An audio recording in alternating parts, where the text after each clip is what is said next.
evening in Nigeria. Good evening in South Africa. Good afternoon in Jamaica and the Caribbean. I just want to welcome all of us to a public lecture in philosophy that is going to be delivered by Professor Edwin Etieyibo, who is a professor of philosophy, University of Witwatersrand, South Africa, and adjunct professor, University of Alberta in Canada. I welcome my HOD, my dean, my coordinator in that order, and I think somebody is going to deliver a welcome address later. The public lecture that we are going to listen to is entitled African Philosophy and the Cultural History of Ideas. I just want to remark that for almost like 3 decades, scholars in African philosophy have been grappling with the question, what is African philosophy? As a philosophical question, we cannot just say we have seen an end to that question. But sometimes we cannot continue asking questions without trying to respond or give an answer. And so African scholars to some extent have decided that enough of that question. Let us do African philosophy because somehow we know what it is. And so scholars in African philosophy have been engaging in doing African philosophy. And I think that is exactly what we want to listen to this afternoon. In the space that we occupy here in the Caribbean, there is both a historical and analytical connection with African philosophy. Historical in the sense that majority of the population of the Caribbean are from the African continent via history. And analytically, at UWI, we do Caribbean philosophy. And the starting point of Caribbean philosophy is to link it with African philosophy. And that's why I said there is both historical and analytical connection between the space we occupy here, the Caribbean and Africa. And that is the necessity for this lecture. And I think I have just 2 minutes. Maybe I have extended more than 2 minutes. So again, I welcome our HOD, our coordinator, the dean, and our audience in the Caribbean, in Africa, in the US, and in Europe to this lecture. I am Professor Lawrence Bamikole. I teach philosophy at the Department of Language, Linguistics and Philosophy, University of the West Indies. Thank you. I now invite our HOD, Dr. Vivek Mason-White, to give a welcome address. Dr. Mason-White.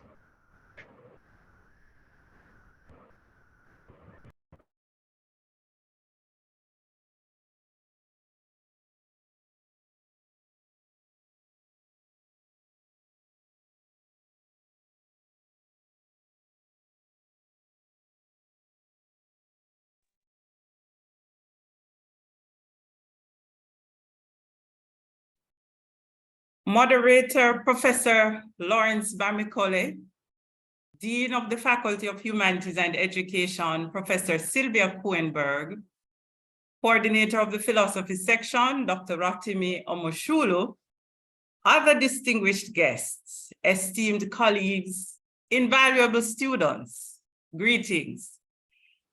It is my great pleasure to welcome all of you to our 2023 Philosophy Public Lecture at the University of the West Indies, Mona in Jamaica.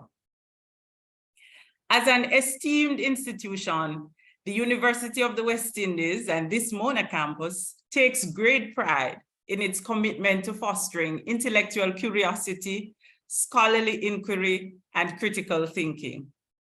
Nowhere is this more evident than in the Faculty of Humanities and Education, where our Department of Language, Linguistics and Philosophy is a thriving hub of intellectual activity, vibrant debate, and rigorous scholarship. At the heart of our department's mission is a commitment to exploring the complex and multifaceted nature of language, the intricacies of human communication, and the diverse cultural traditions and philosophical views that shape our understanding of the world. We believe that it is through the exchange of ideas, the sharing of knowledge, and the robust discussion of diverse perspectives that we can truly expand our horizons and deepen our understanding of the world around us.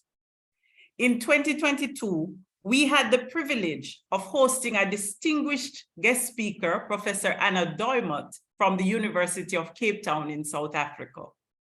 Today, I extend an extra special welcome to yet another distinguished scholar who works in South Africa, Professor Edwin Etieyibo. Ladies and gentlemen, I deem it an honor to welcome Professor Etieyibo here to engage us by delivering today's philosophy public lecture. As we gather on the Zoom platform this afternoon, Jamaica time, we are privileged to witness the convergence of two important fields of study, namely African philosophy and the cultural history of ideas. Through Professor Etieyibo's examination of these two areas of inquiry, we stand to gain a deeper understanding of the ways in which philosophical traditions and cultural practices are interconnected. This is precisely the kind of discussion that we relish in our department, one that challenges us to think critically, reflect deeply, and engage with new ideas and perspectives. We take great pride in our commitment to fostering a dynamic intellectual community that values the contributions of all who seek to engage in meaningful dialogue and scholarly inquiry. It is through events like today's lecture that we are able to further this mission and advance our understanding of our world. So as we engage with ideas through Professor Etieyibo's lecture today, I invite all of you, our guests, to join us in this ongoing quest for knowledge, insight, and understanding. May we engage in a spirited and productive conversation that will leave us all enriched, enlightened, and inspired. A truly hearty welcome to you, Professor Etieyibo. A Caribbean welcome. Welcome again, everyone. Thank you, Dr. Milson White. For those of us that are not within this space, our department is called Language, Linguistics and Philosophy, and has been regarded as a mega department. Any head of department will have to be knowledgeable in language, in linguistics, and in philosophy. And we have seen our HOD actually displaying that knowledge in her welcome address. So thank you very much, HOD Dr. Milson White. We move quickly to a brief remarks by our Dean, Professor Sylvia Coenberg. Dean Coenberg, you are welcome.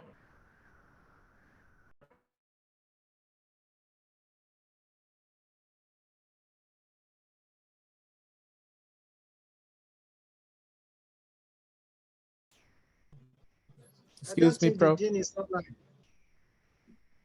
Go ahead. Go ahead. The Dean is not online, Professor Bamikole. I don't think so. Okay, yeah, okay, yeah. Maybe whenever she joins us, we recognize her. We move on quickly to the introduction of the guest lecturer, and this is going to be done by one of our members of staff here, Ms. Kimaha Connell. Ms. Connell.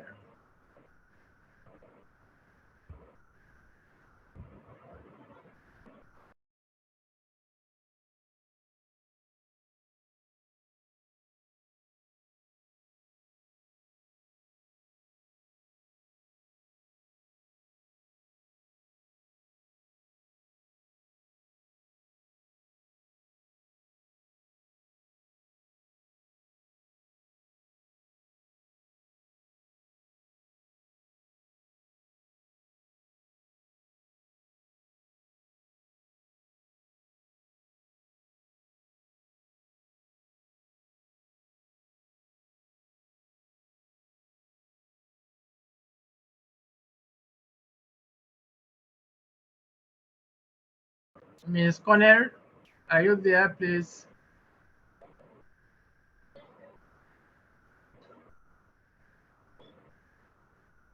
I can see Ms. Connell on the Yes, I'm sorry. Just having all right, all right. technical difficulties. Please give me.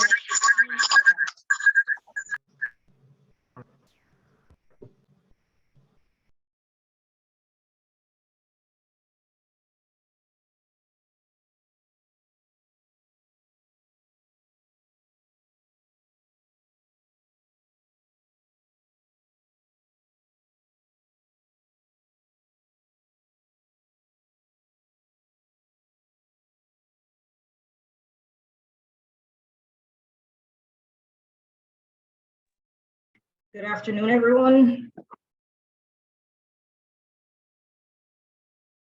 It is truly an honor for me to introduce Professor Edwin Etieyibo. Edwin Etieyibo is Professor of Philosophy at the University of the Witwatersrand, South Africa, and an adjunct professor at the University of Alberta, Canada. His research and teaching interests cut across ethics, social and political philosophy, applied ethics, African philosophy, epistemology, critical thinking, philosophy for and with children, social contract theories and their history, decolonization studies, and philosophy of law. Professor Edwin Etieyibo has a remarkable publication profile, having edited or co-edited 6 journal special issues and published over 90 journal articles and book chapters.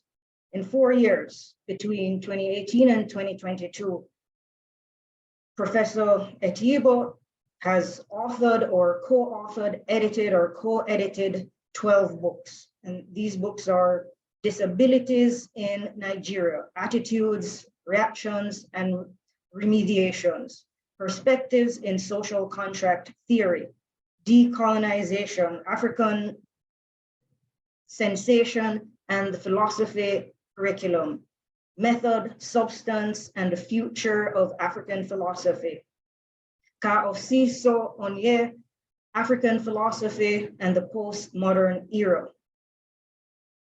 Menkiti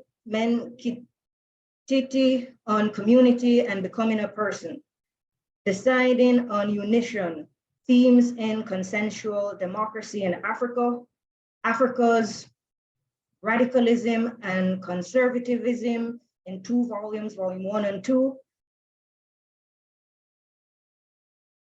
Essays on Contemporary Issues in African Philosophy, Poverty, Marginalization, and Education, African Philosophy in an Intercultural Perspective, and A Case for Environmental Justice.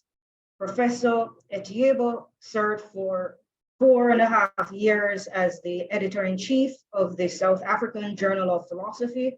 He's currently the head of Department of Philosophy at the University of the Witwatersrand and the co-founder and secretary of the African Philosophy Society. I'm sure our audience is just as excited as I am to receive Professor Etieyibo's lecture on African philosophy and the cultural history of ideas.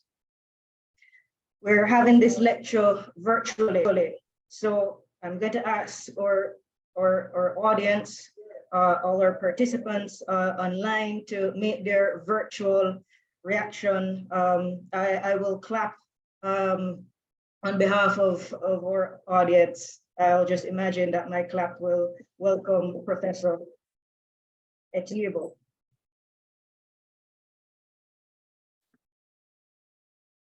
Thank you very much, Ms. Conner.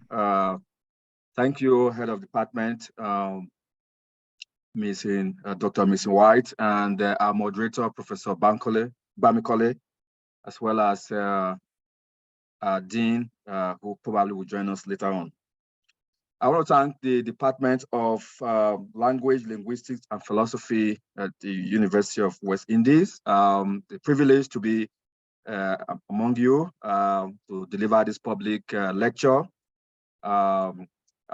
This talk was supposed to happen last year, but for reasons that made it impossible for us to have it last year. So I'm delighted that we were still able to have it this year. And so I want to also thank, of course, Dr.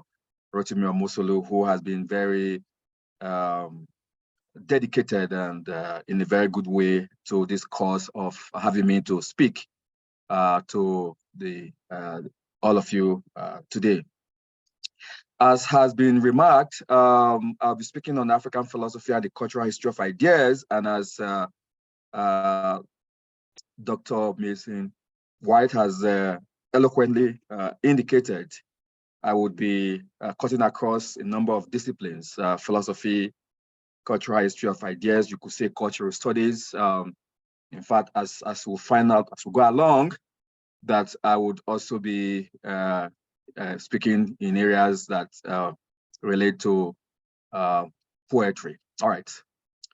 So I did work on this paper quite sometime last year. Then I set it aside, a draft, and when it did happen, I had to come back to it this year, and I started adding some ideas. So I'm hoping that what I'm going to say, speak to, would make sense to you, to be coherent enough for you to understand what I'm trying to accomplish in this lecture. So in the poem, Discrimination, which is a 5 stanzas poem of 4 lines each, making a total of 20 lines, the South African poet Adelaide Reid asks the following questions. Why do you think you are better if your culture is not the same? Why do they think they are better if one is Black and one is white, if one is man and one is woman? Her poem is one in a long line of poems that speak about culture, discrimination, and cultural identity. The question that Reid is asking here in the poem have long ago been given attention to by poets like William Blake. In the poem, The Little Black Boy, which Blake takes from the Songs of Innocence and Experience, published in 1789, Blake makes the following comments in the first stanza of the poem. My mother bore me in the southern wild, and I am Black, but oh, my soul is white. White as an angel is the English child, but I am Black as if bereaved of light. The response that Reid provides to the question and Blake gestures towards goes like this. Yes, maybe you seem different, but deep inside, all are the same. They are no different, just the same. If one is Christian and if one is Jew, all come from God. We are the same. Besides the biological and metaphysical points about all of us being the same, Blake and Reid make a further practical point. For Blake, he says this in the next 4 lines of the poem, The Little Black Boy. Thus did my mother say and kissed me, and thus I say to little English boy, when I from Black and he from white clad free, and ran the tent of God like lambs with joy. And for Reid, in the latter part of the poem, he provides this point. So get to know all people and show them what you think and do. You will see how others live their lives. When you like them, then they will like you. If one learns to understand and respect all points of view, then peace on earth must surely come. It is up to you and you and you. I want to suggest that the point about peaceful coexistence and harmony on earth that both Blake and Reid mentioned are important. But of equal importance is what we gain when we allow to thrive respectful interaction of cultures. The first is that by not downplaying the cultures of others or cultural membership, or by not engaging in cultural genocide, we allow different cultures to flourish and thereby continue to provide an anchor or foundation for the development of our sense of ourselves and of meaning making. This is a point that Kim Licker, the Canadian philosopher, have made repeatedly when he talks of culture or cultural membership as necessary for the development of personal autonomy or a full sense of autonomy. So the point Kim Licker is saying is that we need to allow cultural flourishing, cultures to flourish in discussing multiculturalism, which has become a mainstay of Western liberalism. It argues that you need cultural membership to flourish because individuals express their identity, they make meaning of the world. They are able to have a full sense of autonomy only through their cultural membership. So if you destroy cultures, if you denigrate cultures, if you have disdain for people's culture, you are in effect also undermining the very foundation for which people can make meaning of the world and can exercise their full sense of autonomy, which they do through cultural membership. There's also something else, which is much of what I want to talk about in this lecture.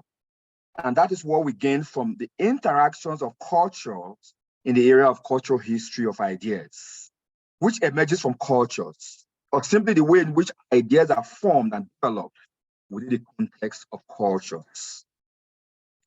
The history of ideas, as we know, is also called intellectual history or historical studies that center on or focus on discussions and debates of broad philosophical, political, and social issues.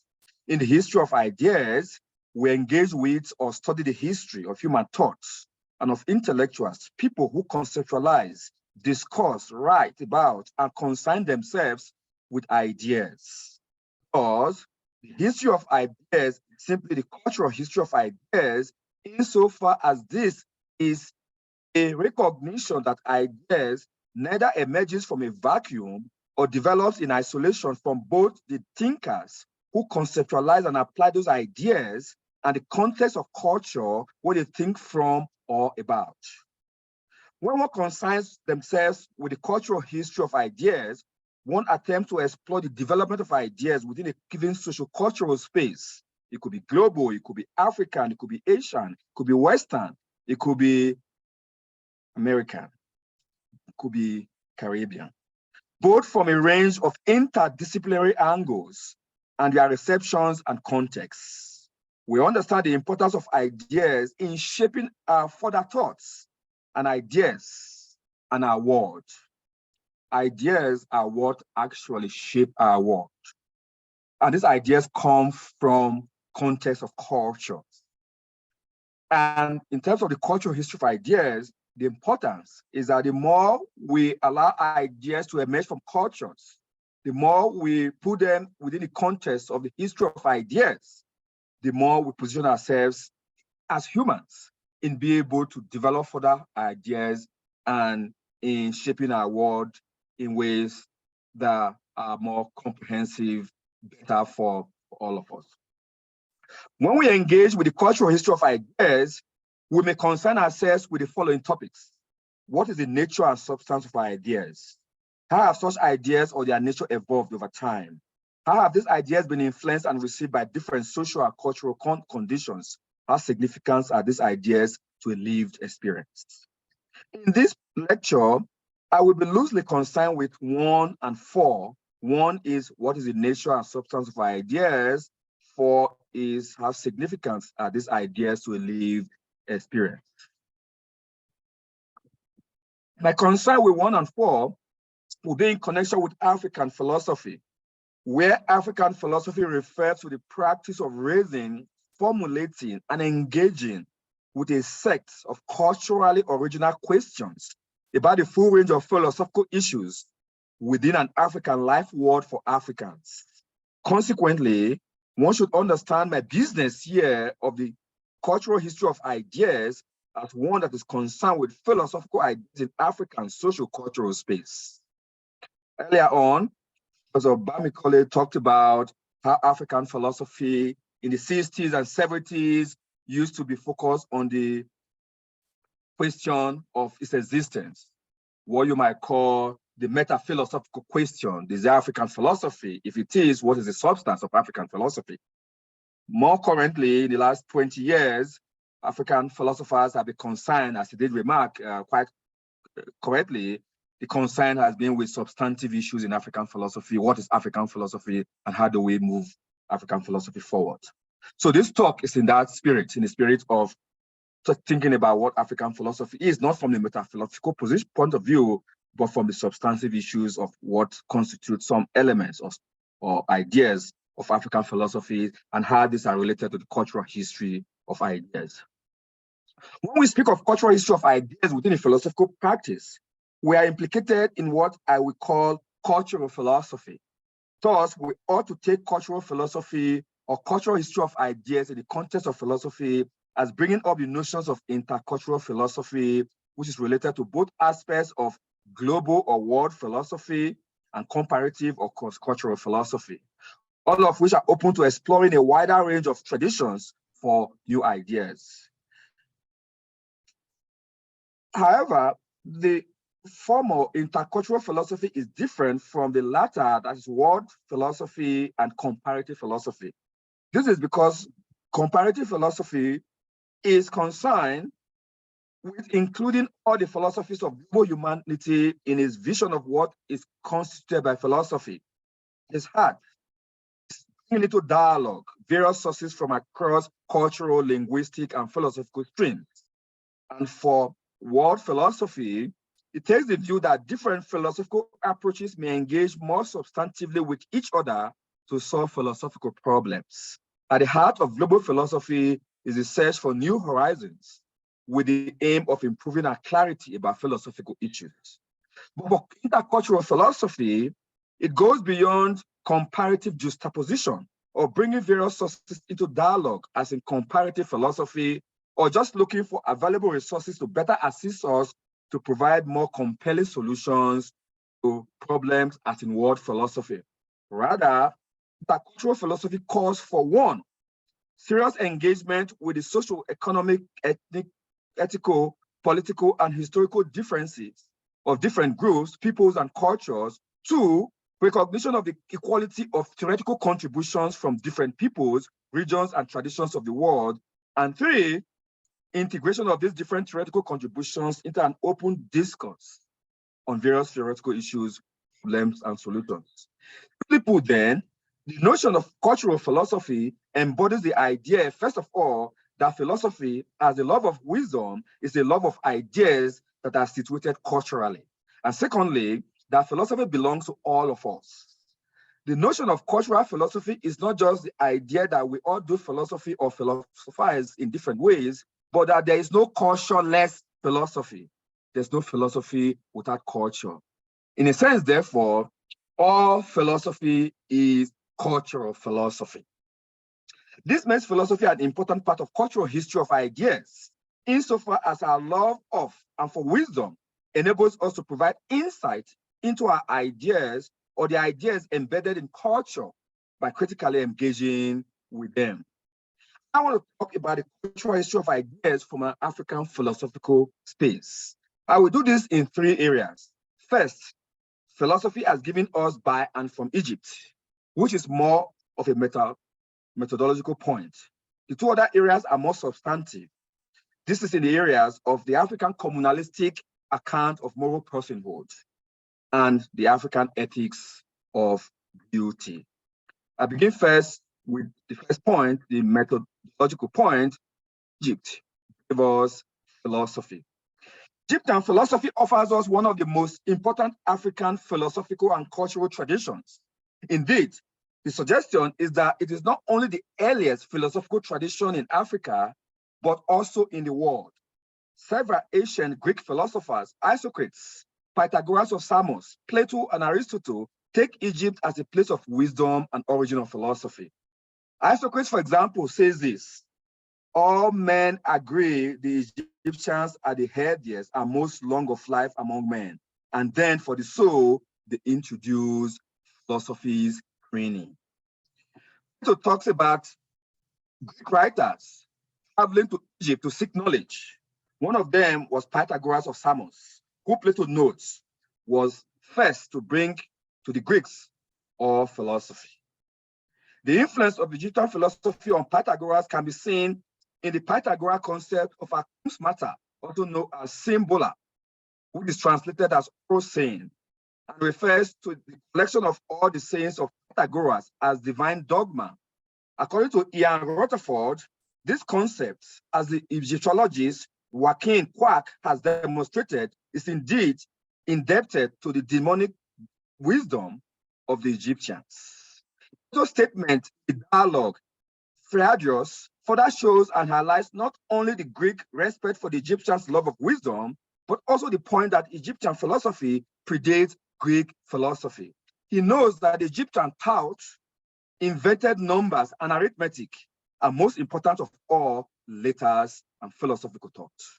In Plato's other dialogue, Timaeus, Socrates is quoted as saying, the ancient Egyptian wise men, when the lawgiver Solon travels to Egypt to learn, oh Solon, you Greeks are always children when it comes to philosophy.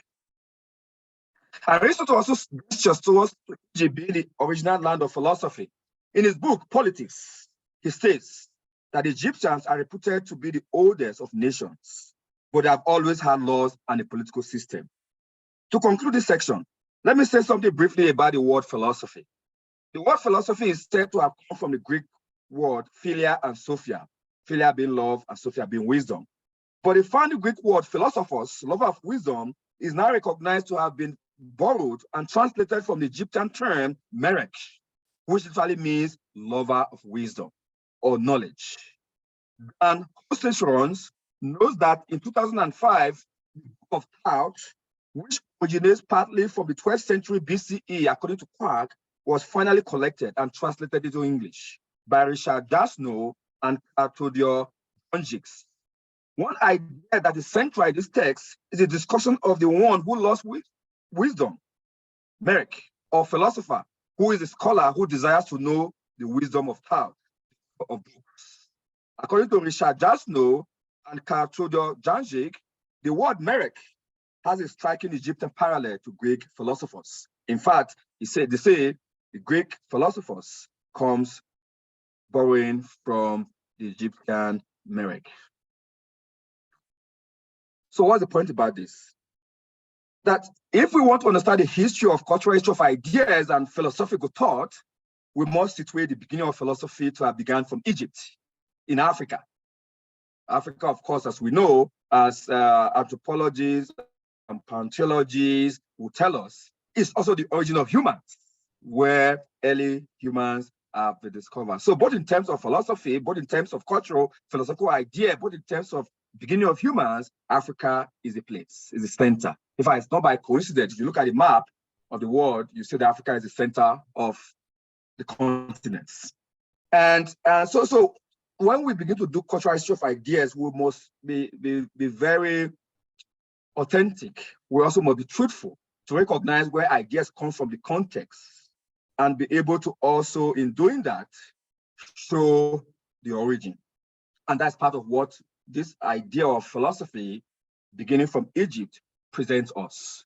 So that people do not begin to say, oh, Africa is a continent of backwardness. They don't contribute much to the history of ideas. For example, if you read works from people like Hegel, for example, they will talk about the absolute spirit moving all over the place, but didn't come to Africa, as if Africa was not part of the ideas, his cultural history of ideas and of civilization. So these are a mistaken way of representing history in ways that deprive Africa and Africans as contributors to the cultural history of ideas. And I come to do other more substantive areas. These are areas that I claim offer up salient ideas in African philosophical inquiry that constitute a bouquet of cultural history of ideas. In discussing these areas, my motivation is to gesture towards the importance of these ideas to cultural history of ideas generally, and the philosophical canon and space particularly. In doing this, I want us to keep in mind what Steve Biko says in his book, I Write What I Like, that African cultures have more than a few things to teach the world. And Barbara Nussbaum's point that we should imagine how the world would look like if the potential of Ubuntu sunlight were to be embraced as a vital part of the African Renaissance, or even as Africans' contribution to help a divided and fragmented world.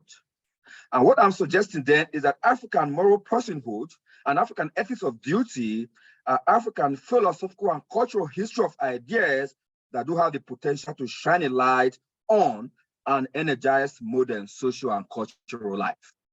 I begin with the African moral personhood. African moral personhood makes a sharp distinction between being human and being a person. One may be human, but not a person. And only persons are moral beings or agents. Furthermore, for one to be a person, one has to first of all be a human. In Ifeanyi Menkiti's normative conception of person, moral personhood is something that one can succeed and fail at, and for which the community facilitates by providing the norms of personhood or simply defining the person as persons and playing a vital role as catalyst and as prescriber of norms. What is significant about this conception of person is that one has to take charge of one's life by exercising one's autonomy. Two very beautiful insights come from this and which can help us in this world. The first is that moral personhood is a process and presents itself like an award. We ascribe it only to those humans that have met the requirements or norms of personhood, or that are meeting the requirements of norms of personhood, or who, according to, are within the grasp of personhood. Second is about the community being moral community. Let me briefly discuss both insights, beginning with the first. The notion of reward for persons presents individuals or potential persons with some goal, other regarding and self-regarding to aim towards. Thus, personhood becomes something that individuals have to aspire to. Think of this like we think of various awards, teaching awards, research awards, or music awards like the Grammy, Oscar award like in the Academy, or even awards like the Nobel Laureate or prizes. Simply put, becoming a person is a big deal. It is not a passive process, but an active one that requires constant exercising of our autonomous powers.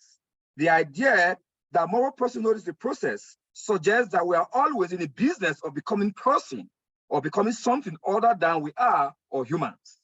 We never become full persons, but always working towards the status of personhood. That is itself a goal. Stated differently, the working towards becoming a person and meeting relevant norms of personhood is a continuous work in progress. Is the insight provided by an African normative account of persons, which you will not find anywhere else in the literature in discussion of personhood, whether in the West or anywhere else. That is Africans' contribution to how to understand persons in contradiction with humans, and why the notion of personhood is important and salient to a society that is intending to promote moral virtues and the use of autonomous powers to develop both individual capacities and to develop communities. And I come to the second insight. A moral community is a community that has met some moral requirements. Remember, I did say that the community is a prescriber of norm and a catalyst. It helps facilitate humans from moving from humans to become persons. For the community to do that, the community has to be a moral community. The community is moral if, of course, it meets the moral requirement. It will still be a community if it's not a moral community, but it will not be a moral community from a moral point of view. Rather, we might say it's a dysfunctional community. A society that is not moral may mean a society that is perversively unjust, massively discriminatory, as it may be racism, sexism, and other forms of injustices. There may be also other massive disadvantages in terms of social and economic inequalities. If the community is not moral, we might say it's like a society of criminals. Remember David Hume's point, which is the point about the notion of justice and the circumstances of justice. David Hume talks about if a society that does not meet what you might call the relevant circumstances of justice, then the condition for which people need to act justly has been removed. Then nobody is required to act justly, because you can't expect people to act justly when the circumstances of justice are absent. So therefore, a community that is not moral has, in a sense, not provided the foundation for which it can demand people or humans to be moral. And as such, the concept of personhood in a society that is not moral is obvious and not operational in such a society. In other words, no one is a person in such a society, or the language of personhood does not exist there. Simply put, community has no right to demand individuals to act morally, or live, or become, or try to become persons. Now, this is a beautiful insight. It's an insight that provides both responsibilities, imposing duties both on the individual and community. We can't just have a society that is organized in such a way that is massively unjust. If it is, it's a morally unjust society. It's not a moral community. The society can't then demand for people to become moral persons. You can't demand people to act morally. If you want people to act morally, society must facilitate, must become a catalyst for that. What that means within the African constitution of person is that there are extensive requirements put on both the community and the individual to act morally. So think about a society that's organized. I mean, it was easier in traditional African societies that are smaller communities because the community has the burden to facilitate moral personhood, but also the additional duty to act as a moral community. And I come to the second substantive point, African ethics of duty. On African ethics of duty, the suggestion is that duties are primordial moral obligations, and they circumscribe a relationship with the community and everyone else in the community. This idea comes from how, culturally speaking, African societies were organized. Many of us who have worked in the tradition of African communalism will find this idea expressed variously by a number of African philosophers. First, Minkiti tells us that duties are not rights, are the place to go to when thinking of the organizing grand norm in African societies. He says this in his 1984 article on community and African person. It becomes quite clear why African societies tend to be organized around the requirements of duty, why Western societies tend to be organized around the postulation of individual rights. In the African understanding, priority is given to the duties which individuals owe to the collectivity, and their rights, whatever this may be, are seen as secondary to their existence and exercise of their duties. In the West, on the other hand, we find a construct of things in which certain specified rights of individuals are seen as antecedent to the organization of society, with the function of government viewed consequently as being the protection and defense of these individual rights, end of quote. And adding to this, Kwame Gyekye knows, the Ghanaian philosopher, knows that in African communalism, there's no obsession with rights, but obsession with duty. A communitarian moral framework, or one who is communitarian, he notes, is expected to give priority to duties rather than rights. Individual would not have a fetish attitude to individual rights, and we join in elevating the notion of duties to a priority status in the whole enterprise of communitarian life.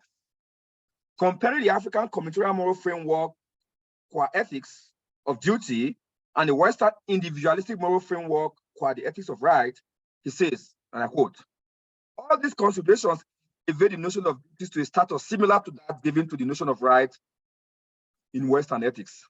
African ethics does not give short shrift to rights as such. Nevertheless, it does not give obsessional or blinkered emphasis on rights. In this morality, duties trump rights, not the other way around. It is in the moral system of Western societies. The attitude to or performance of duties is indeed by consciousness of needs rather than of rights. In other words, People fulfill and ought to fulfill duties to others, not because of rights of these others, but because of their needs and welfare. End of quote. Here, both Menkiti and J-Shape point clearly to the place and importance of duties, not just in understanding African societies, but also in thinking about African ethics or moral life, and as part of the contribution of African cultural history of ideas. To think of duties in a system of an ethics of duty is to contrast it with the rights in the system of an ethics of right, which is foundational to Western societies and ethical worldviews and systems. The beauty of a regime of ethics of duty and a requirement to satisfy duties is that it enables the needs of everyone to be addressed in a reasonable way that does not compromise the well-being of people and the community. This is because it does not promote self-regarding and aggrandizing practice, which often works to the benefits of a few and to the exclusion of the interests of everyone and all. I want to conclude by zeroing on these two substantive areas and showing some of the implications that will follow if we do not take seriously the cultural history of ideas within the space of the philosophical discussion I've been making in terms of African philosophical ideas, whether with regards to African ethics of duty or the notion of African moral personhood. So in terms of these two areas, I've said they provide insights that will be beneficial for the world. So if we're indeed committed to cultural history of ideas and to intercultural philosophy, we will be careful not to pay lip service to philosophical ideas that emerge and continue to emerge from the global south or other regions of the world beside the West or global north. People who position their cultures as superior to other cultures, or who think that cultural history of ideas are superior, or don't give enough acknowledgement to the origin of cultural history of ideas from regions other than the Western region. We do well to heed some of the admonition provided by Gabriel Okara, a prominent Nigerian poet and novelist, in his famous poem, You Laughed and Laughed and Laughed. The first 6 stanzas of the poem begin thus: your ears, my song, is motor car misfiring, stopping with a choking cough, and you laughed and laughed and laughed. In your eyes, my antenatal work was inhuman, passing your omnivorous understanding, and you laughed and laughed and laughed. You laughed at my song, you laughed at my work. I danced my magic dance, the rhythm of talking drums, pleading, but you shut your eyes and laughed and laughed and laughed. And then I opened my mystic inside wide like the sky. Instead, you entered your car and laughed and laughed and laughed. You laughed at my dance, you laughed at my inside, you laughed and laughed and laughed. The poem is generally understood as a dialogue between a Caucasian colonialist and an African native. The Caucasian of European descent mocks or contemptuously disparages the indigenous African culture and worldview, asking the question, you've not contributed anything to the cultural history of ideas. You are the continent that is backward. Your beliefs and practices and norms are all barbaric. And then laughs at the African man, mocking him or her for his difference. Let me give you 2 ways in which it becomes very problematic when we show disdain for others or laugh and laugh and laugh at them and their culture and cultural ideas. The first is when disdain for non-Western cultures or cultural history of ideas leads to attempt to squash other non-Western cultural life. A very good example to illustrate this is the case of Johan Memolodi, which involves the Kevis Crown Country Estate in South Africa. This was the case that went to the South African Labor Courts and was decided in October 19, 2012. What is the issue here? Johan Memolodi worked for the Kevis Crown Country Estate for 8 years, and in her spare time, she had taken a course to become a traditional healer or diviner, what they call Sangoma here in South Africa. which she completed. Later on, she then asked her employer for a month's unpaid leave to take another Sangoma training course, but they refused. And Memolodi took the month off anyway and handed her employer a sick note from her own Sangoma that stated that she was being badly tormented by her ancestors. But her employer will have none of that, was subjected to a disciplinary hearing and then subsequently fired upon returning to work. The case worked its way into the courts, and during court examination, Sangoma said that Memolodi could have died or suffered from some serious and mysterious accident or misfortune if she had ignored the ancestors and continued to work as instructed. In their decision, the South African Labor Dispute Resolution Body found that Memolodi's dismissal was unfair and reinstated her to her job. The employer appealed, but a panel of 3 judges from the Labor Appeal Court ruled in Memolodi's favor. In their verdict, the judges admitted the ruling is something new. They noted that the case study shows what happens when cultures clash in the workplace, and that South Africa is a land of many cultures, and traditional Western culture should not dominate the African culture of many of the countries inhabited. This may be a familiar story. You may have probably noticed that personally or had other people had similar story. The point simply is that there was a disdain for the African culture. There was disdain for a cultural history of ideas here, where traditional healers are an important part of the African fabric of society. They are as respected as you might think of Western trained medical doctors. So for an employer to refuse an employee who was in the service of training to become one of a traditional healer, because according to them, that is not recognized, is try to dominate the African culture with the Western culture or have a disdain for that. The point here simply is we go back to Wikimlika's point. If you don't allow cultures to flourish, cultural history of ideas to thrive, what you do is you are robbing people genuinely of the context for which they can establish meaning making and their identity. Because culture provides the basis for meaning making and establishing identity, as well as the development of full personal autonomy. That's one problem. What happens when you laugh and laugh and laugh at the cultural ideas of others, or you have disdain for them? The second is when disdain for non-Western cultures leads non-Westerners to not only abandon everything that is indigenous to them, but adopt everything that is foreign or Western, to the point that they not only lose their cultural life and identity, but begin to load their cultural history in very substantive way. There are many people who like that. They take on then the Western culture, and they try to completely remove whatever non-Western culture that is part of their identity.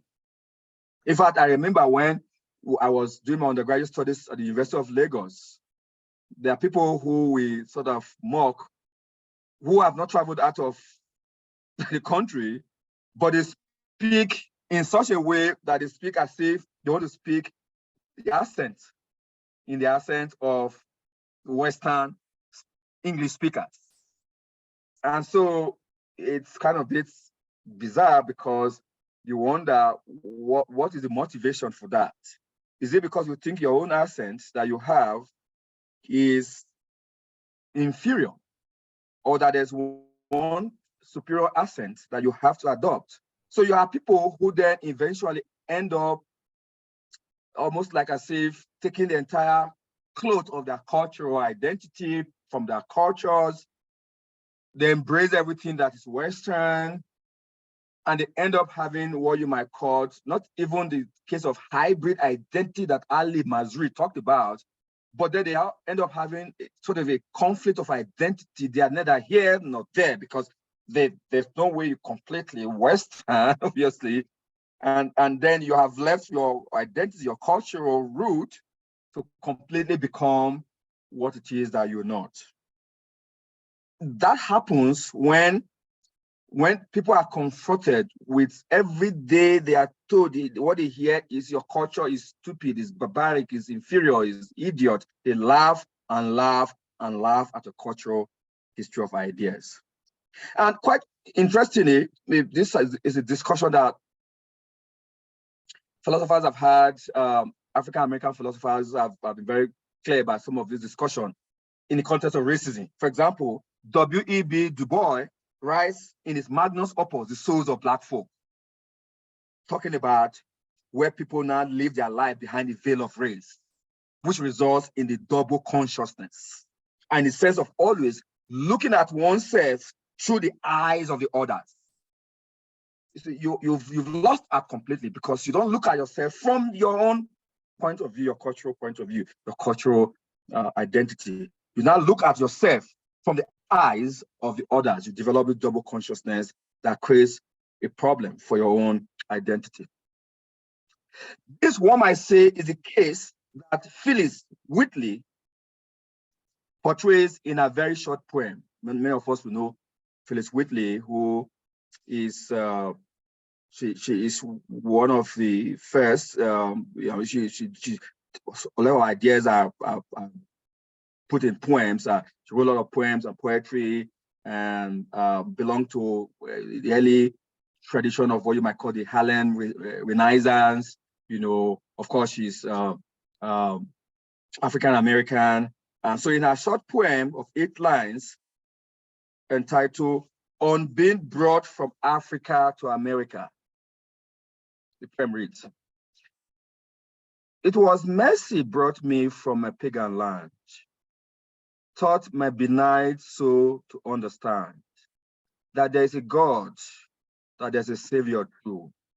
Once I redemption neither sought nor knew, some view our sable rays with scornful eye.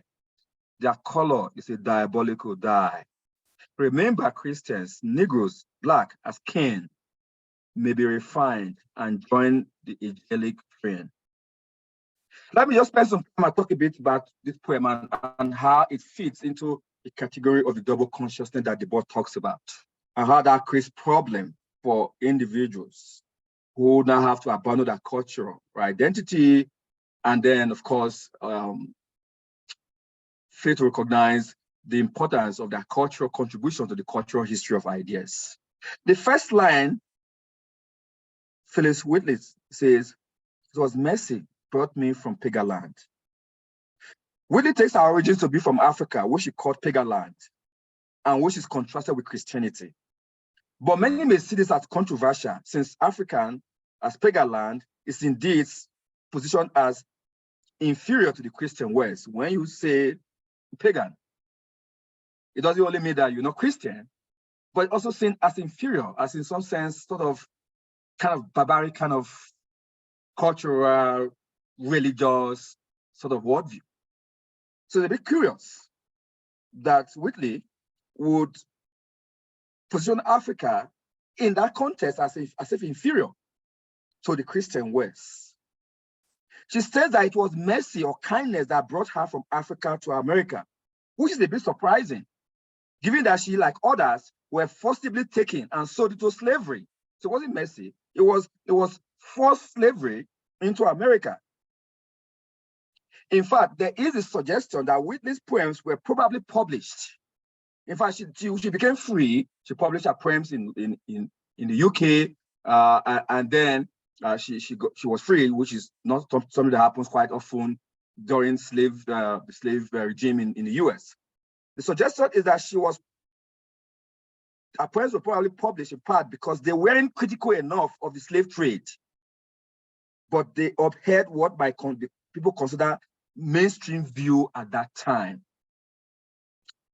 Line 2, Whitney says this: "Taught my benign soul to understand."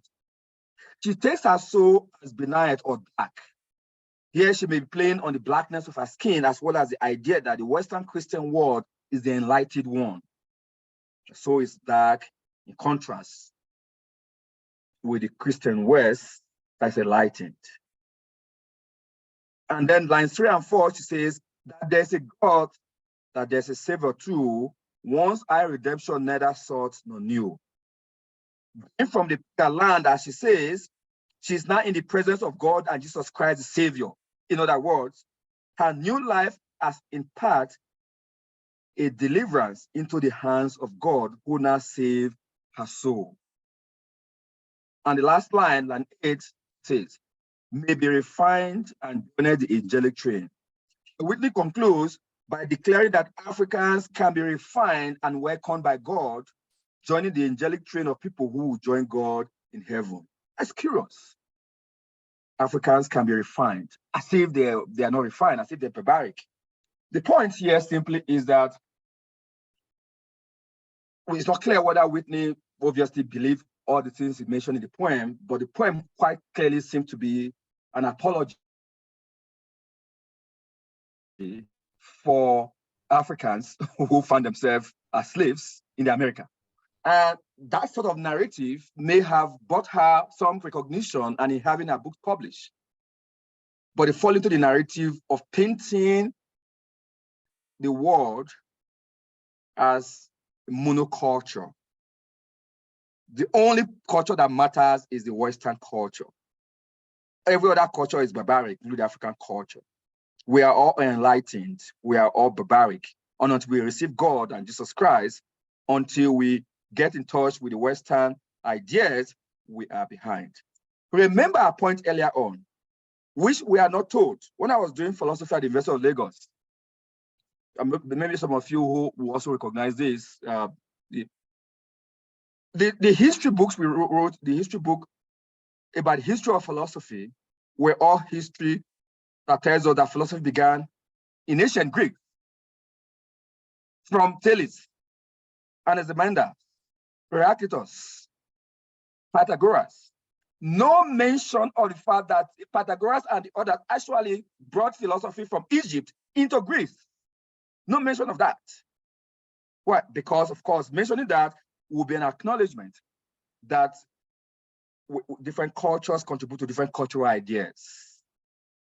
Not simply that the African cultural ideas, history of ideas may be superior, but also that it's a formidable contributor to the history of ideas, as the West is. And once you have that narrative, what matters, therefore, is intercultural philosophies. How can we allow this different cultural history of ideas to all flourish? Can it contribute towards our philosophical, political, economic discourse? And how can it help us to begin to navigate and shape our world better? That would be doing what I call proper cultural history of ideas. And my concluding point is simply that African philosophy has a big role, has continued to play a big role in the cultural history of ideas in general and the philosophical history of ideas. Thank you.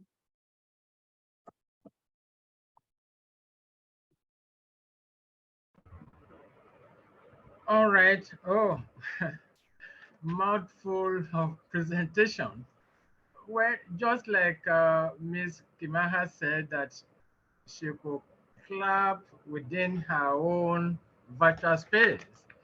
And I wish that all of us virtually listening, we can clap within our own virtual space for Professor Etieyibo, who has actually given us food for thought.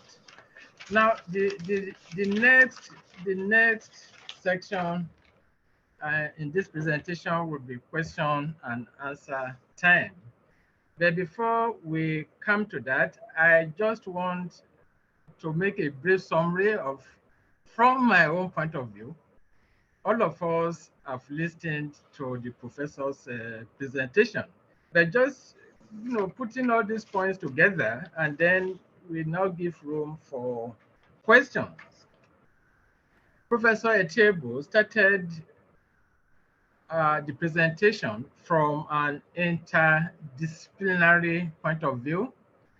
In other words, it is not only philosophy that is at stake here, but philosophy as it interfaces with culture, as interfaces with literature, and of course, language.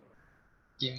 And he made a very, very important point that all philosophy is cultural philosophy. That is a thesis. And it's from this thesis that he started to analyze what is culture. Culture is an expression of autonomy. It's an expression of freedom. Of course, it is an expression of identity. Even though every culture has its own norms and practices, but in order to have a world in which every culture has a role to play, there's room for intercultural philosophy. And he made a distinction between intercultural philosophy and comparative philosophy, which is very, very interesting. Intercultural philosophy, according to him, is a kind of philosophy that is done when cultures are identified in their own individuality, and secondly, when each culture has something to contribute to the history of culture of ideas. And finally, the integration that comes as a result of participation of each culture within that cultural milieu. He also went on that there are methodological issues within this kind of intercultural philosophy. And one of the methodological issues is relation of philosophy to Egypt. It is true, I also trained in Nigeria. I attended Obafemi Awolowo University, which is now, which is formerly University of Ife.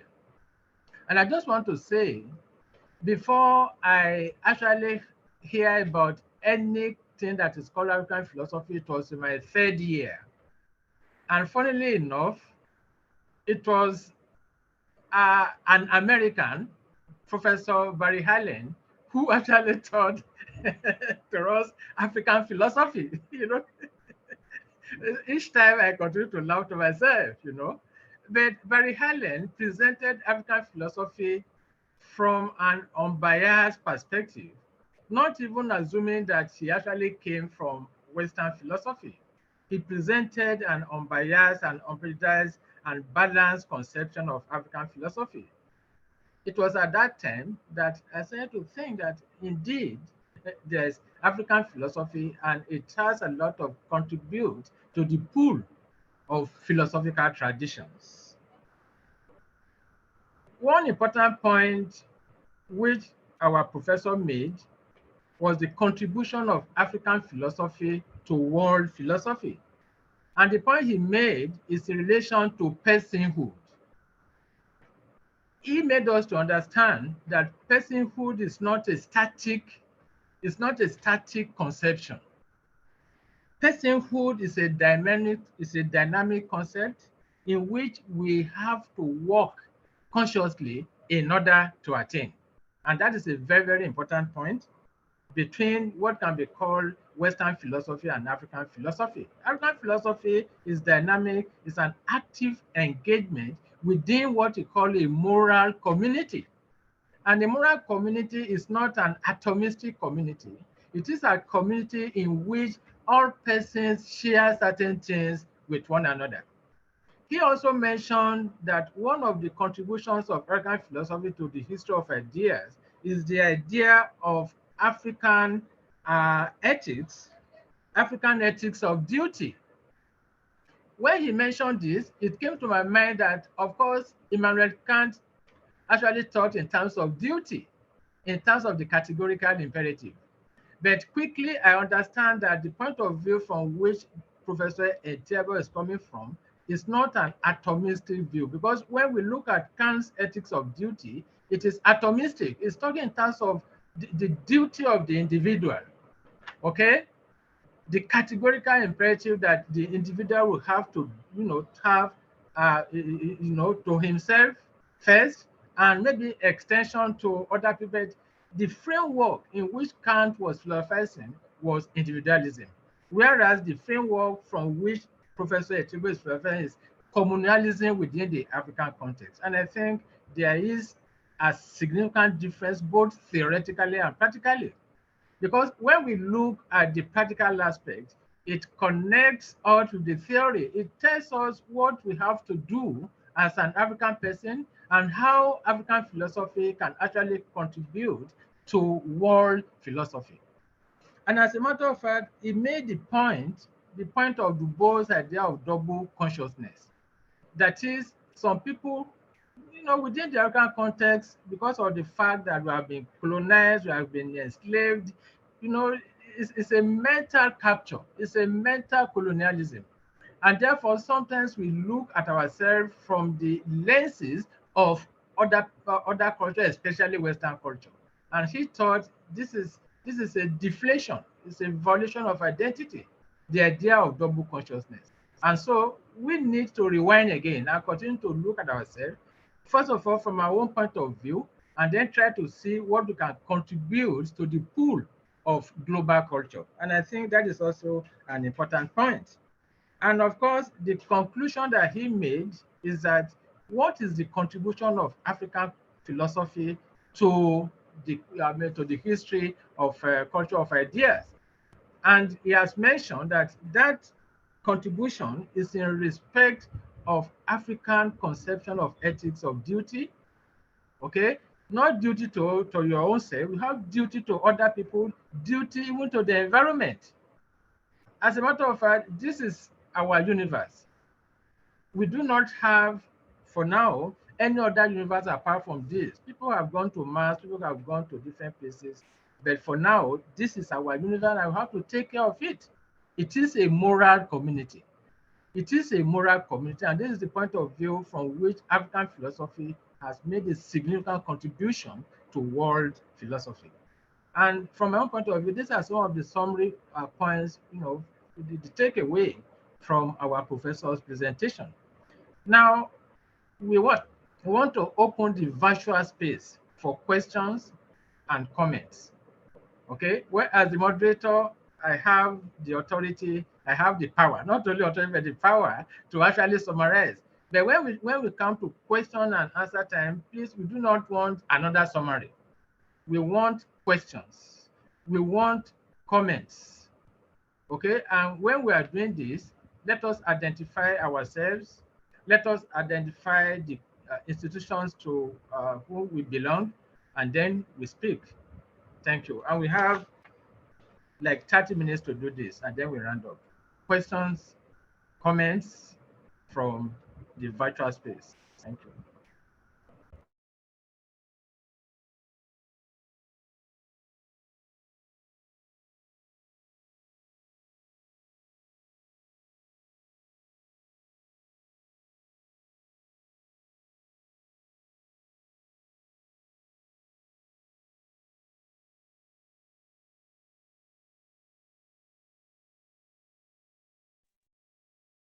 You are muted.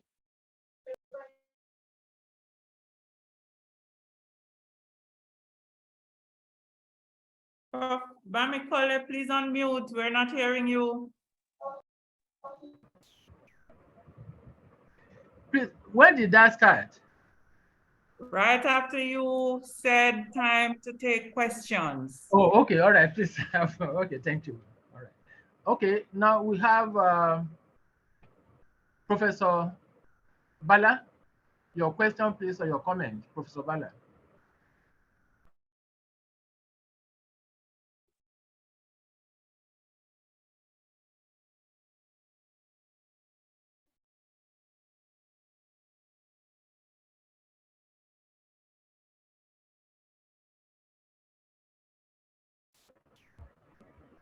Yeah, I actually unmuted. Yes, you were. Yes, I unmuted now. Yeah. But Professor Bala, I think he's talking, but we can't hear him. Perhaps we could take the next person. If you Professor look at Bala. the hands raised. Okay, Mr. Hussein. Mr. Hussein.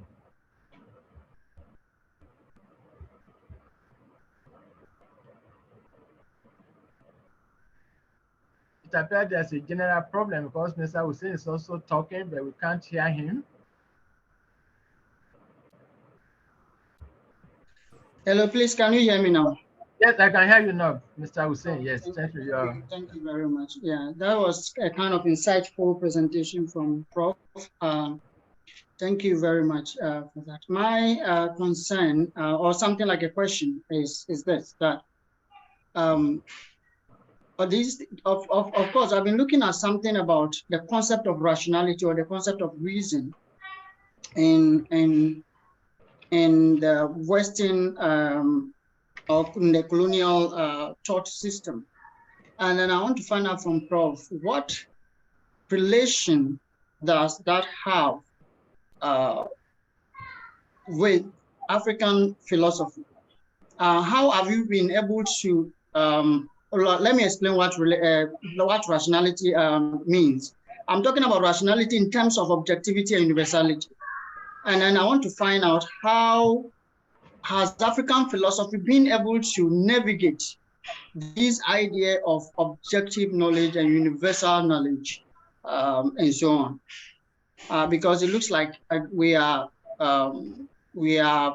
imitating most of the time colonial inherited philosophy in what we teach as African philosophy. I've done epistemology. I'm in epistemology, and sometimes I find it difficult to find appropriate equivalent terminologies for belief, truth, knowledge, even knowledge itself, that an entire epistemology is about. And this idea indicate exactly that, for example, there is just only one way of, or there's only one way of understanding or one meaning to this concept. And that makes it very difficult to have other conceptual meaning or other meaning or other linguistic terms to represent this concept in other languages. And I think it's a problem with the idea of rationality, the idea of objectivity of knowledge and universality, and how has African philosophy been able to resolve these issues about the rationality. Thank you very much. All right, thank you, Mr. Hussein. What is your institution, please? I'm Dr. Hussein Inusa. I am a senior lecturer from the University of Cape Coast. We're currently in with a Vicenza College, colleague Zubelin Institute of Advanced Study. Okay, thank you. You are welcome. Prof, that's a question about rationality. Yes, thank you. Thank you, Say. I would come back to that question, but just, yeah, thank you, Hussein. It's nice to see you again. Well, there's not as African philosophical literature with regards to, say, epistemology, for example, is not as developed as you probably will find. It's not just African philosophy.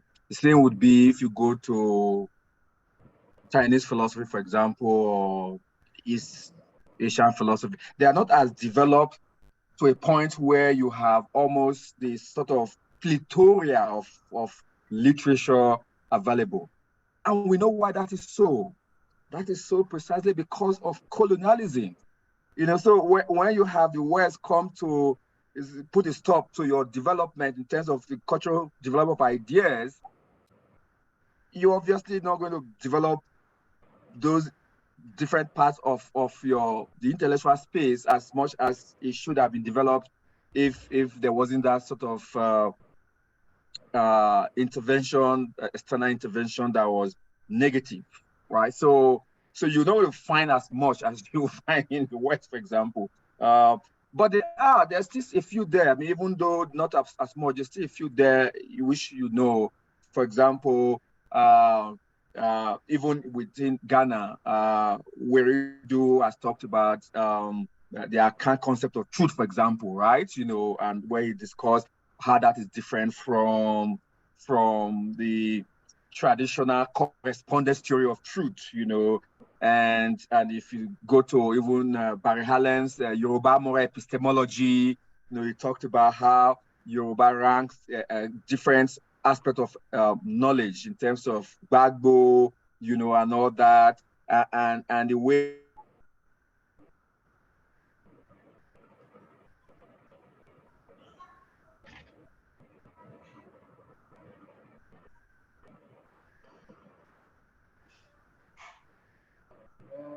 There is a disconnection. For issues Okay. about truth, about belief, you know, and all that. But again, I agree that you won't find as much as you find in the West, right?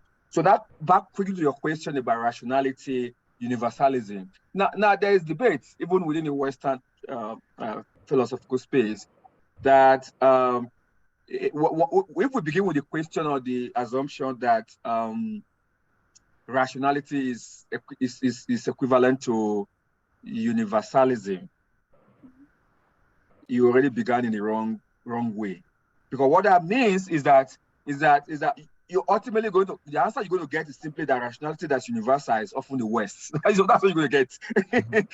And once you do that, you are already stopped doing the cultural history of ideas, because you already marginalize other cultural ideas that are important to contributing to the philosophical space.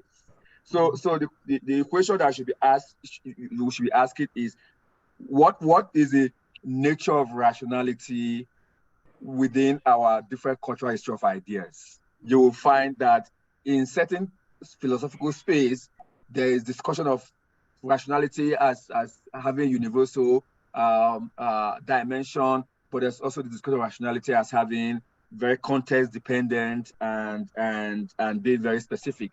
So, for example, Winch talked about the issue of rationality being actually contextual to our language, to our cultural language. And he talks about how it is similar to the Wittgenstein idea of the language game, right? You know, so anybody that comes and talk about, I mean, he said anthropologist, and he said he studied quite a number of different languages, different parts of the world, and they talk about universality of rationality is actually mistaken. It is already, you're already treated in Eurocentrism, right? You know, and that's problematic. So what we should be doing should be saying, how do different cultural history of ideas engage with the notion of rationality, right? You know, and how do that help us to understand what is rational, what is not rational?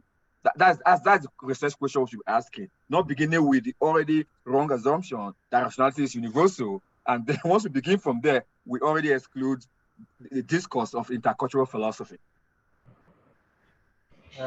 Thank you, Prof, for that question. And I just want to recommend, the book edited by Brian Wilson, you know, and the title of that book is Rationality, and it's a contribution, you know, from different aspects, trying to look at the notion of rationality from different cultural perspectives. And very good. Our Prof mentioned the idea of Peter Winch, who actually believed in the idea of cultural rationality. And so, Dr. Hussein, kindly, you can consult Brian Wilson, and the title of that book is Rationality. And I think it's online. Thank you very much. Thank you. Yes, thank you very much.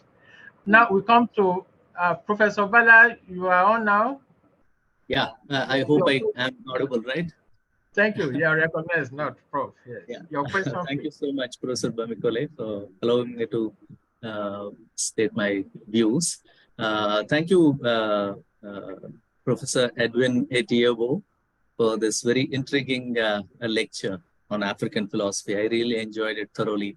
Thank you so much for that. And I believe I must state that most of the things that you have said, even I hold similar kind of opinion. So I really resonate, my thoughts resonate with your thoughts. I have 2-3 concerns that I would like to bring it to your notice. One is the uniqueness of African philosophy that you are projecting in terms of the distinction between human and person, right? So that's a very important and interesting one, especially in the context of philosophy. I was also I also observed during your presentation that you are bringing morality in between, and that is how the distinction between person and human is becoming more interesting. So in this context, I would like to just bring your attention to Immanuel Kant, and request you to respond. How do you look at it? Do you think that the African philosophy already pre-stated what Immanuel Kant talked about in terms of distinction between human and person? in terms of attribution of autonomy and free will and personhood? Or how do you look at it from the lens of Immanuel Kant? That is number one. The second one, I'll be very quick. Second one is, I also believe that we are all culturally rooted beings. No? Every human being is culturally rooted being. And in that particular sense, I agree to some extent your statement that philosophy is basically cultural, intricately cultural. Philosophy is cultural one. But are we making an overstatement here? This is what I'm just thinking louder, okay? It's not a question to you. I'm also thinking louder. If we say philosophy is a completely cultural, are we making an overstatement? And how do we distinguish between culture and philosophy in that particular sense is one. And the second ancillary question to that is like, how do we look at cosmopolitanism that people are talking about, cosmopolitan philosophy, right? So do we place this cosmopolitan philosophy against the cultural rootedness of philosophy, and how do we look at it is the major concern. I'm asking this in the context of the debate that is happening in India. My name is Balaganapati. Sorry, I should have introduced myself in the beginning. I am with the University of West Indies Department of Language, Linguistics and Philosophy as a visiting professor of ICCR, Indian Council of Cultural Relations, Chair of Indology. Since I am acquainted with the debate at home in India, I was just reminded of the debate that has come in the recent past in terms of looking at the nation, Indian nation, as Indian state as a national state versus civilizational state. So when we look at India as a nation state, we look at only after India gained its freedom after colonization. But when we look at India as a civilizational state, it goes back to 10,000 BC. So that's the debate that is happening. So in that particular context, I would like to ask you this question, that how do we look at this culture, and how do we make distinction between culture and philosophy, and see it in terms of the cosmopolitan projections that are coming up in the recent past in philosophy? Yeah, thank you so much. Thank you, Prof. Thank you, Prof. Bala. Good. These are very good questions, helpful questions. All right. So maybe you should begin with the first the second question. Why? So when I mean that cultural philosophy, yeah, one has to be careful to be very very clear as to what I'm trying to gesture towards. I don't want us to make philosophy not indistinguishable from cultures itself, right? So what I have in mind is that the first point is that philosophy does not come from a vacuum. Philosophy is always the philosophy of a place, right? Whether the philosopher is getting the ideas from their cultures, or they are trying to reflect on their cultural practices. However, whatever it is that is generating the philosophical reflection of practice, there's always a context to that. So that context always is the culture, right?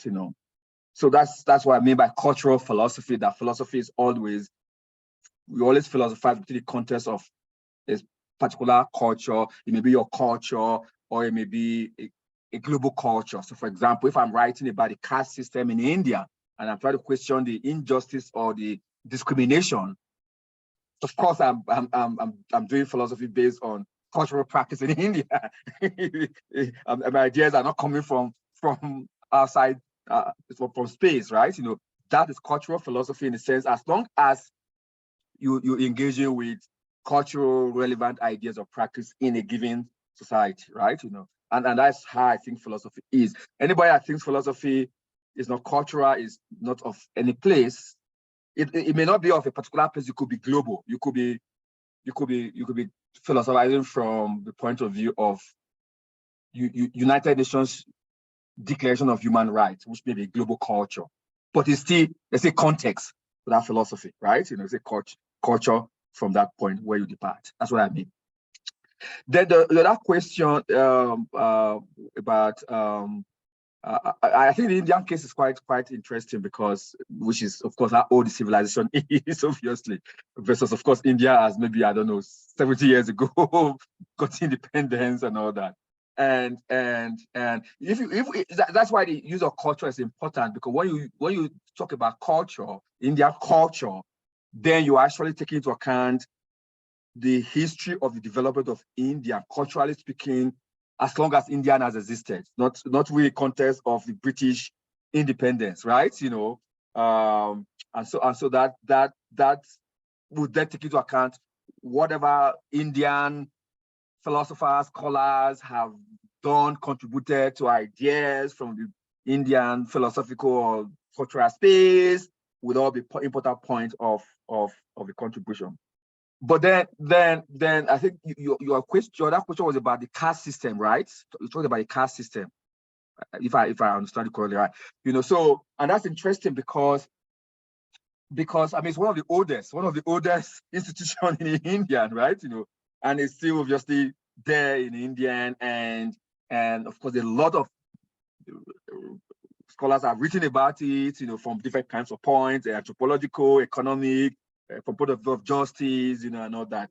And interestingly, one of the persons I referenced in the talk was Kim Leka. So one of the questions that arises is often the not is, once you begin to talk about let all cultures flourish, then the question becomes, oh, will you allow the culture of caste system to flourish as well? That doesn't sound right. So what do you do to that? And Kim Leka says, look, what we're going to do is that, I mean, obviously cultures evolve, they sometimes learn from other cultures and they remove things that may be negative over time. Obviously, if the Indian society probably would do that over time. And if we obviously say Indians and others, think that there's just something problematic about the caste system as part of the Indian culture. I mean, again, the point here is that, which I didn't mention, is that there is no culture that will say every cultural practice and ideas we have are good and nothing bad. That's not possible. Just as they will not say everything we have in terms of ideas are bad. The problem with colonialism is that everything that is not Western, whether African and Asian, they are all categorized as inferior, as barbaric. Nothing good from this. That's not possible. It's just not possible. There may be something bad, but there may be something good. All we need to do is to carry along the good ones and remove the bad ones as we go along. So my response would be to say, in terms of the caste system, in terms of culture, for example, if our sense of justice is one that seems to think that there's just something wrong with the caste system in the sense in which it's discriminatory from the internal cultural point of view, even within among Indians, then it may be something that should not be part of the cultural fabric of the contribution that they want to make to the world, because of the various problems that we think may be wrong with that. Then quickly to the first question is about Immanuel Kant's distinction. Yes, you're right. Immanuel Kant makes a distinction between human and person as well. And of course, the other conception of persons that make distinction between humans and person. I think the only conceptions that do not make that distinction is usually the biological conception of person that simply say a human is a person, right? And there's no distinction. But most others, the social conception of person, even the rationality conception of person, does seem to make that sort of distinction and all that. The difference, however, is that for Kant, you could be human, you may not be a person. How can that be possible? Well, because the condition for personhood for Kant is rationality. You have to be able to, it's reason, or you might say reason, not rationality. Reason is different from it. It's reason. So it's possible that to think of certain humans who have lost that capacity, for example, and so because they've lacked that capacity, therefore they are not persons. But most humans will be persons under Kant's category, because most persons would be able to satisfy the capacity for reason. They may be able to engage in a categorical imperative, you know, and all that, and in the moral life of individual. So that doesn't go far enough compared to the African conception of person, because the African moral conception simply say what only counts for you biologically is that, first of all, you have to be human. So one of the conditions for personhood is to be human. But that doesn't give you personhood, because there are other norms, social moral norms or normative norms that you have to strive to continuously work towards. And you never become a full person, because it's always a work in progress. It's always becoming a person, because sometimes you meet some of the requirements, sometimes you don't meet them, sometimes you meet these other ones, you don't meet these other ones, and all that. So because of the dynamic nature and the fact that you're always becoming a person, there's just a lot that is included in the notion of personhood from the African point of view that makes it quite just so different from the Kantian point of view in terms of what counts as persons, what doesn't count as person, even though it's true that on both conception, there's an attempt to make a distinction between humans and person. Thank you, Prof. We have some questions on the chat. I would like to take this question from Professor Emeritus Bewaji, who was our organ before he retired some few years ago. And the question is this: to what extent is it correct to say a people who developed probably the oldest system of writing is an oral culture? Could it be our intellectual laziness that is responsible for our not finding what we have not looked for, accepting the distracting idea of African intellectual barrenness? That's a long question. But very interesting question, because I mean, you often are not you refer to a lot of African cultures as oral cultures, you know. But of course, I think I get his point. His point is that they are supposed, the African cultures are supposed to be cultures we think were among the oldest system of writing you can find, right? So some of the earliest writing in Egypt, you know, in other parts of Africa and all that. But yet we still lump a lot of the African cultural space as oral system. The two things to say here. I think one is it again is the Eurocentric dishonesty, because when they talk about writing, sometimes they don't even want to go to the point of trying to say that, oh, they were writing, different kinds of writing discovered in different parts of Africa. They don't want to, because they want to ascribe, once they ascribe that the African societies or some other societies or cultures had writing before the West, then it's almost like either recognizing that these are humans, but also recognizing that we are not so superior as we think that we are, right? You know, and so that's about a bit of Eurocentric dishonesty. And a proper way to think about it is to say, well, of course, writing develops over time. So there was a point the society's culture developed writing, but then they didn't continue to refine this writing, obviously. And so it's almost like writing, like thinking of a marathon, 50-kilometer marathon race, where somebody gets off the block first and is ahead of everybody, and then towards maybe 5 kilometers to the end of the race, some other people catch up with the person and then overtake you, you know, and then they get to the finishing line and say, hey, yeah, we are first. So it's not about how you started. So it's more about these cultures were not refining this writing, and so the West started writing and caught up, and then kept refining theirs, and they say, hey, yes, yeah, we had writing, you don't have writing, because look at the writing we had, look at it here. And again, also remember that colonialism was also implicated in this, because what colonialism did too was to also prevent these cultures at some point from continuing to develop a bit of their writing and other aspects of their culture and all that.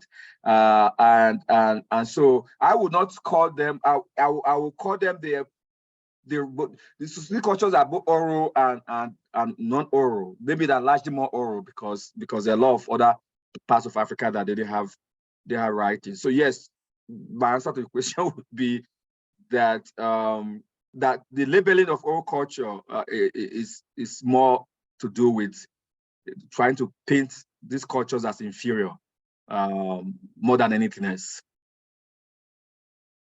Prof, I think we do not have much time left, but I would like just for you to take this question. I'll just make a summary of the question. And this relates to the idea of double consciousness. This is coming from Dr. Ochello Williams, and he's saying that it appears double consciousness teaches submissiveness, and submissiveness tends to actually link us with the herd instinct.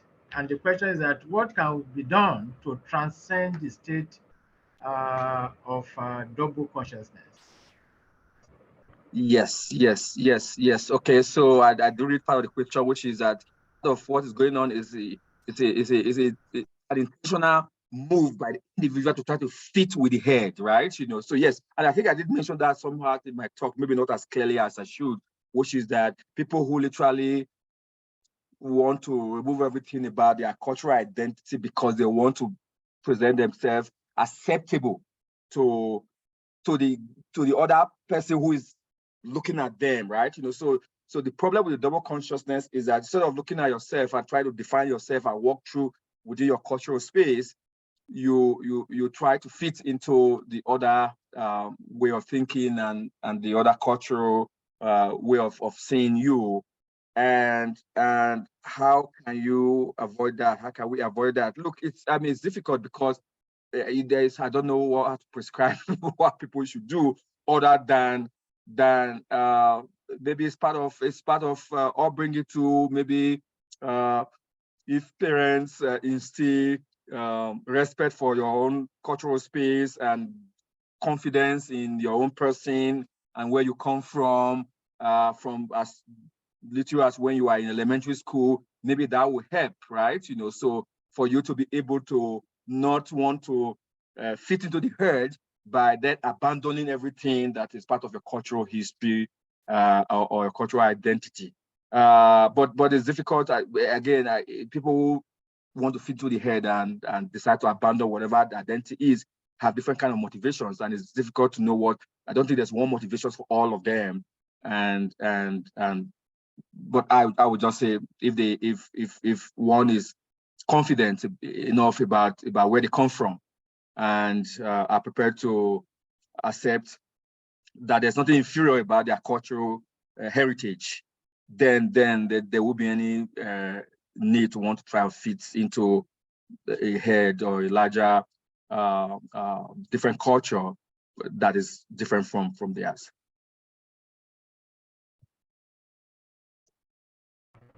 I think I should take the last question. This question is coming from one of our postgraduate students, and it is a question, also a follow-up question from Professor Bewaji's question, that the idea of of not pursuing what we are looking for because we do not know it can be attributed to intellectual laziness.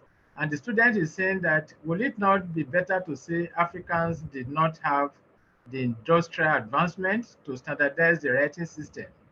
And for that, orality, comes to be regarded as a system that one can actually say is an acceptable system within intellectual discourse. Yeah, yes, I will agree.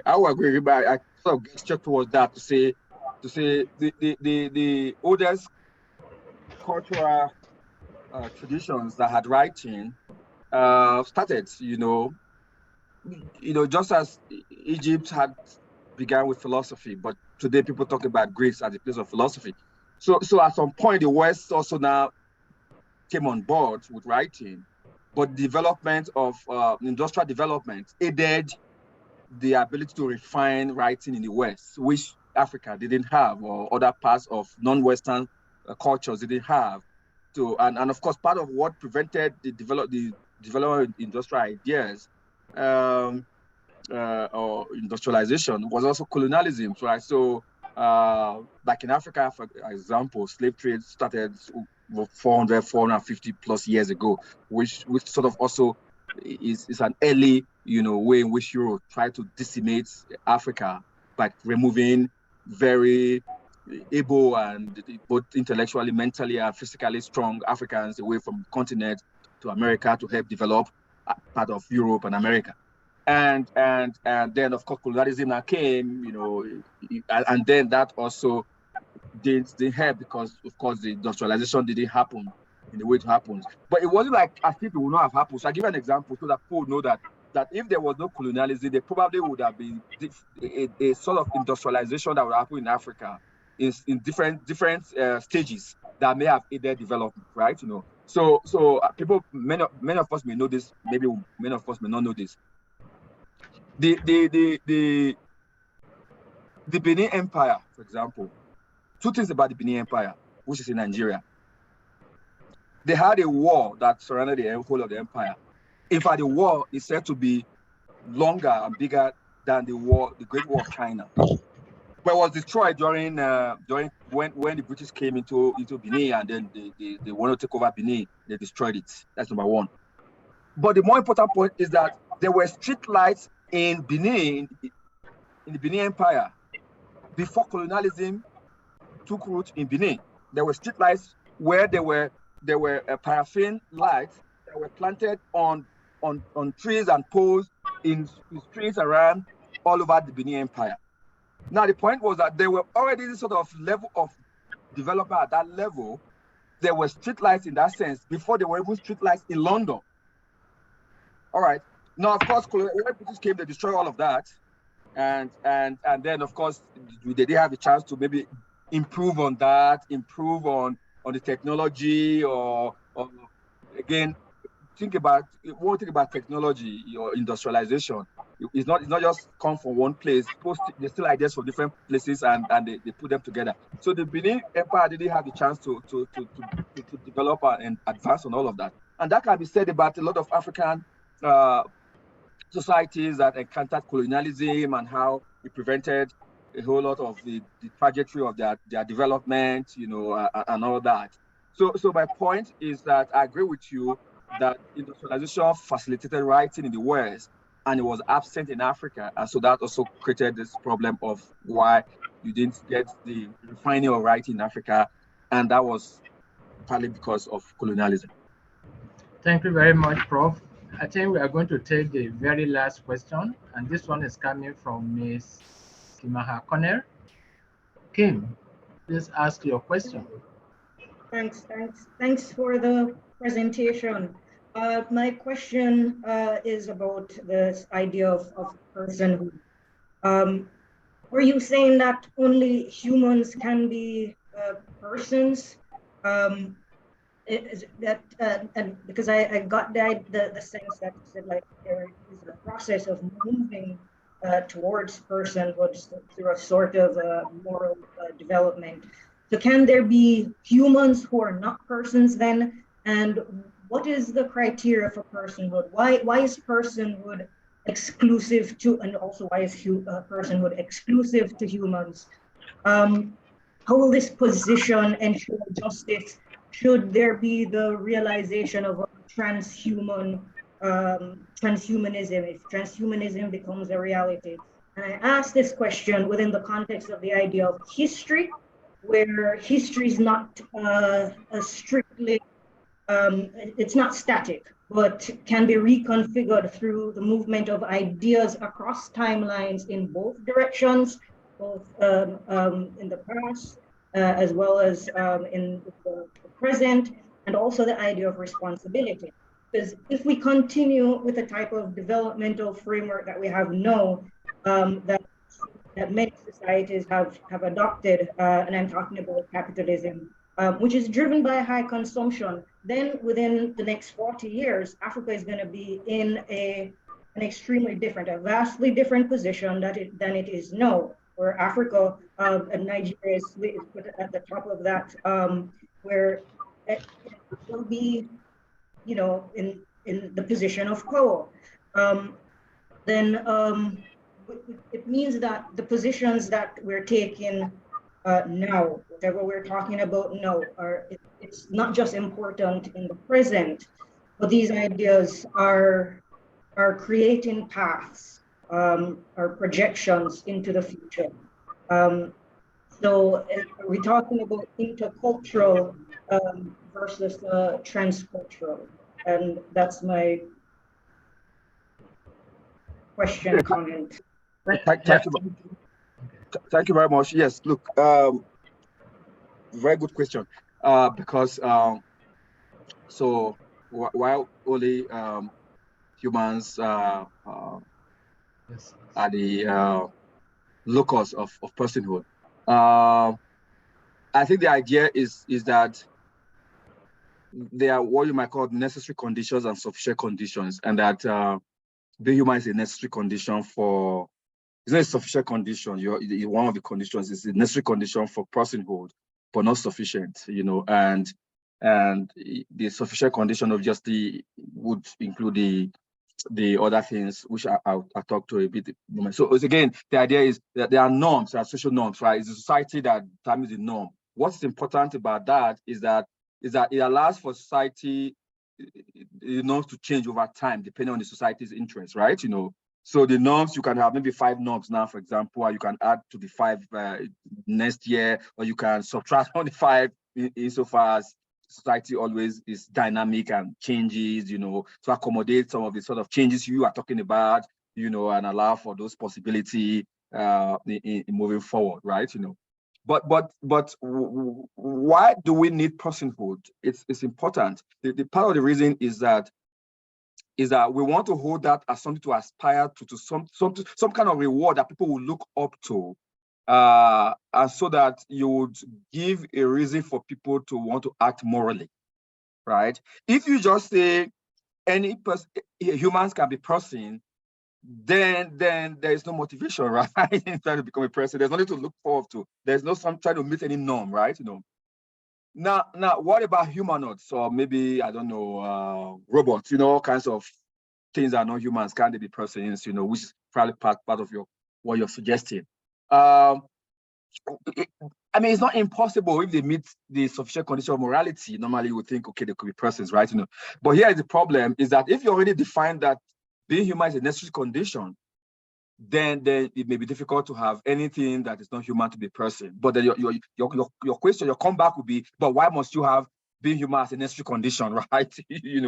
And then the answer would be to say, well, within the African philosophical space, the reason it has to be humans is that so this is how it works. I didn't say much about it in talk. Is that this is how it works? So children are not persons in the African moral normative concept of person, because they are not able to meet sufficiently the norms of personhood. Adults are, because of course they can, right? So humans become persons as adults, and then you die, and ancestors are also persons, right, within the African space. And personhood stops at the nameless dead, which is the state after ancestors, right? The idea often are not in African philosophical space is that that life for us is cyclical, it's not linear. So I say we come from a child, you become adult, you become ancestors, you become nameless dead, you become a child again, and you come all over again. So it's always cyclical, right? So you have to be human, you have to be in that space, in that cycle, to be part of the personhood, right? You can't just come from Mars and I'm a robot, right? But there's no history. There's that history of where are your ancestors, where you don't have that, prevents you from being a person. As you know, of course, because for Africans, ancestorhood is very important for our metaphysical thinking and all that. I don't know if that answers the question. Thank you, Yes. Prof. Definitely, we agree that the caliber of questions, the quality of questions that have been asked physically and on the chat will actually show that this has been a very insightful, interesting, and enlightening lecture. Okay, and so we thank you for this, but I'm not going to give the vote of thanks. I'm going to leave that to Dr. Mosulu, who is the coordinator of the philosophy section of the Department of Language, Linguistics and Philosophy, to give the vote of thanks. Doc Mosulu. Thank you so much, Professor Bamikole. And thanks so much, Professor Edwin Etieyibo, for your lecture, thought-provoking lecture. And I want to make one or two observations regarding your appearance. Seeing you on Western attire, and in the course of your presentation, you were struggling with your tie on your neck. Very true. Should I say this is as a result of double consciousness? Colonialism, yes. Well noted. Intercultural philosophy. All right, Prof. Professor Edwin was in final year when I was in year one at the University of Lagos, Nigeria, and our friendship started from there. So I'm so happy that you actually delivered a thought-provoking lecture, and I want to assure you that since you have established this relationship with the Department of Language, Linguistics and Philosophy, anytime, any day, you should be rest assured that I can call on you, because philosophy at UWI must continue to progress. And I want you to be part of it indirectly. So I'll be happy. I'll be happy. your lecture has established that. And I want to use this opportunity to thank the HOD of the department. The administrative support given to us by the HOD is contagiously enormous, to the extent that I just don't have the accurate word to capture it. This lecture supposed to come last year, as indicated by the presenter, but the HOD felt that semester one would be too much for us. The activities in philosophy section in semester one would be too much for us to accommodate a public lecture like this. And with the result we have gained from this lecture, I can say that the advice of the HOD was a sagacious one. So HOD, I always salute your administrative prowess. The IT part, the IT department or IT section of our department, handled by Mr. Simon, did a yeoman's job, and I must appreciate your work, your support, right from the flyer and up to this point.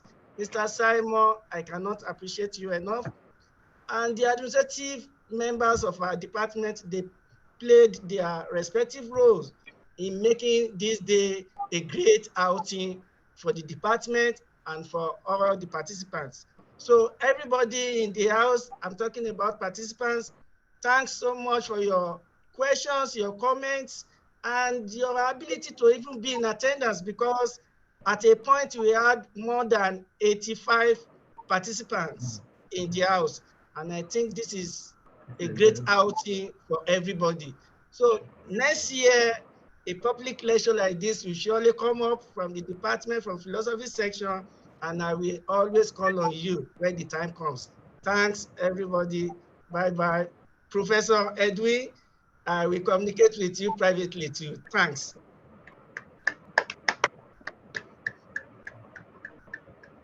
So bye-bye, everybody. Thank you. Okay, cool. Thank you, Prof.